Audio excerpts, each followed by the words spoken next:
don't remember her face. That's what bothers me the most. You'd think I would. You'd think the person who splits your life into before and after would stay burned into your memory. But memory often keeps the wrong things. The bass in the club, the way the lights flickered red and blue, the tattoo on her collarbone.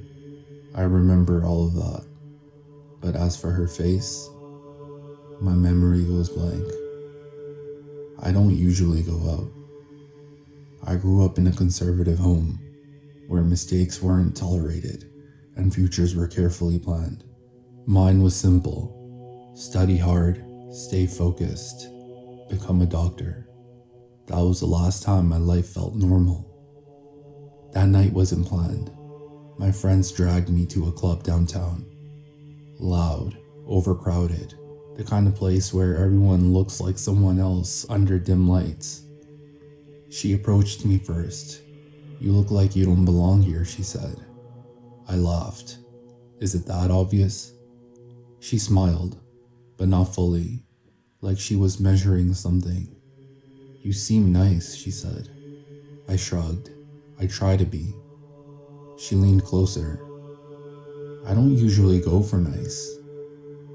I should have heard the distance in that sentence, the way it separated me from whatever kind of men she usually chose. Instead, I bought her a drink. I was inexperienced with women, but I was strangely attracted to her confidence. A woman had never been bold enough to approach me the way that she did. It made me feel acknowledged, like she saw something in me that others didn't. We didn't talk much. The music was too loud. I just remember her red dress shining under the flashing lights on the ceiling, and the way her dark brown hair swung over her left shoulder. Every time she leaned closer, I got a whiff of her vanilla-scented perfume. She then tilted her head slightly. "You know what I hate?" she said. "What?" "Men who think they're different." She smiled. Then she added, lightly, almost playfully, "I hate men." I laughed. It felt like club talk, edgy humor, a joke wrapped in flirtation. Now, years later, that sentence sounds different in my head, colder, as if those words carried an unperceivable depth that I failed to realize. I woke up alone, sunlight cutting through the blinds, my head pounding harder than it should have. No number in my phone, no name, no social media, just a faint trace of vanilla scent on my pillow and a heaviness in my body that didn't feel like a normal hangover. I'm not a big drinker, I know my limits, but that morning felt different. Not foggy, just blank. Whole pieces of the night were missing, not blurred, just gone. I tried to replay it. The bar, the music, her leaning in close. Then nothing. I told myself it was the alcohol. It was easier than asking the harder questions. I didn't think about her much after that. She became a story I told lightly. One crazy Friday, that's all. Or at least, that's what I told myself. I packed the night away like something harmless. A bad decision, a funny story, something that didn't matter. 6 months passed before my body started disagreeing.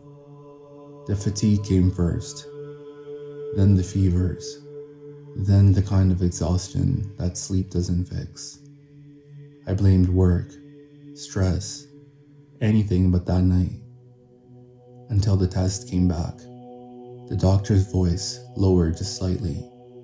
"You've tested positive for HIV." The room didn't spin. There was no dramatic collapse. It just went quiet. A hollow, suffocating quiet. And in that silence, everything narrowed to one memory, one club, one red dress, one night I couldn't fully remember, and her. I went back to the club the next evening. Same entrance, Same bar, same spot near the dance floor. I scanned every face. Red dresses, dark brown hair, women laughing with friends. None of them were her. Or maybe all of them were. That's the problem. I don't remember her face. I kept going back every weekend, asking bartenders if they remembered her. Red dress, tattoo on the collarbone. They always shrugged it off. People come and go. That's what clubs are, they said. Temporary, disposable, where everyone is either looking for something or running from something. But by the next morning, they all just want to forget. They said I was chasing a ghost, advising me to move on. They looked at me like I was crazy, a freak who had become obsessed with a woman he met once. Of course, I couldn't tell them the whole truth. Eventually, they stopped letting me in. A year passed. Medication stabilized my health, but it didn't fix my life. Dating became rehearsed conversations. There's something I need to tell you. I'd watch their expression shift. Some stayed polite. Most disappeared quietly.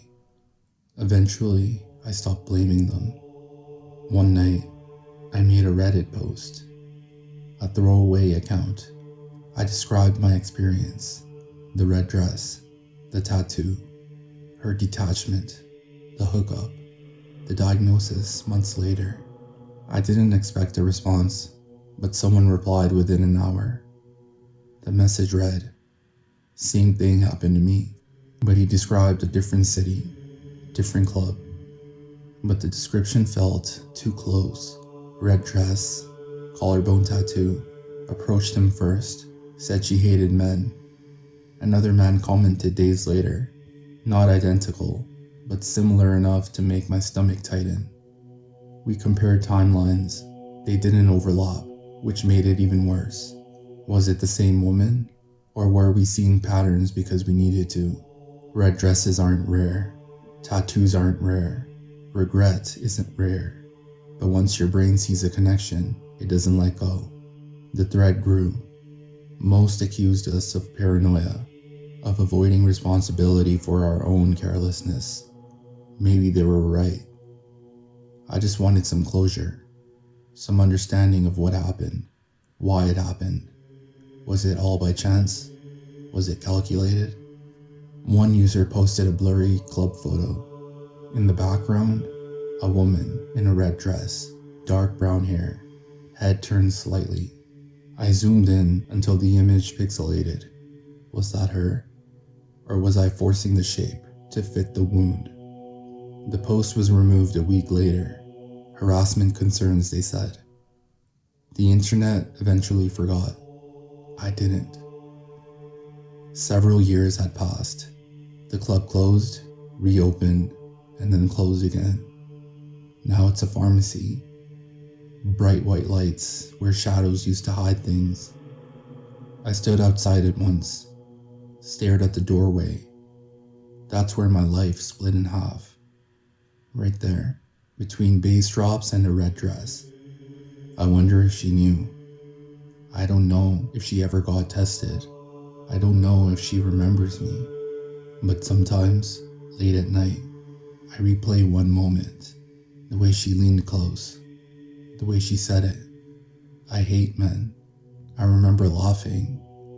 I thought she was flirting. I thought I was different. Maybe she was just reckless. Maybe she was just another person who made a mistake.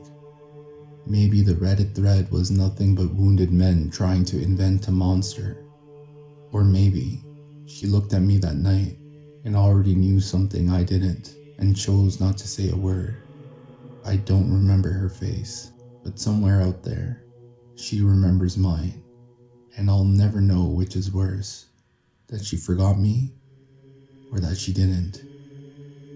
I used to think I would grow old with someone, that there would be photos on the wall, arguments over paint colors. Now I think about apartments, small ones, one bedroom, maybe a couch that never gets replaced because no one else sits on it. The kind of place where time doesn't move forward, it just accumulates. Sometimes I imagine my future. Hospital rooms, paperwork, an emergency contact field. Who do I put there? Who will sit in my chair beside my bed when I'm older? Who will notice if I stop answering messages? The truth is brutal in its simplicity. The answer? No one. Not because I'm unworthy, not because I'm dangerous, but because I became complicated. And complicated is easy to avoid. It's been 20 years since that night. Not a day goes by where I'm not haunted by her memory, but I still remember the feeling of being chosen, of being wanted. That might be the cruelest part, because after that night, I never felt it again. I never got to know what love felt like. I have long given up on dating or meeting people. The quiet rejections felt like an unbearable siren of repetition, a reminder of the emptiness in my life. We move through strangers like they're temporary, like they don't have the power to alter us permanently, but they do. All it takes is one night, one person, one decision made under the wrong lights. I used to think I was looking for her. Now I realize I was looking for the version of myself that existed before her. And he's gone. He disappeared somewhere between the red and blue lights and the sunrise. And I've been living in his absence ever since.